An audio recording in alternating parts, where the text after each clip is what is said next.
Muhammad Markov'un sürekli yana tek gece uyuşturan Rıfkı Mokus'la Cevaba Doğulası'na araştı. Karıkbıl şahrının номер 2 Жалпы билимдер инновациялық мектебінің 7-ші классын оқытушы Әптімана Балақын Минахан Жүндібаев атап жүр. Еліңді шындап сүйбесің, ел үшін оттай дейбесің, анда сен жүрген біреусің, болмайсың ешкімге. Еліңді шындап сүйе біл, ел үшін оттай күйе біл, анда жұрт болу дегенде ақылға дайым түре жүр. Жашаның неде қызығы, жүргенде соғы қызығы, есіңен тақыр шығарбай, есіңе салғын ұтыр.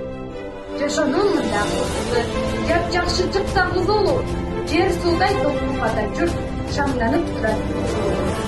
Сүйінің құты елінде, сүйінің құты жерінде, шамданып шашып барастам, шу сөз тұтты.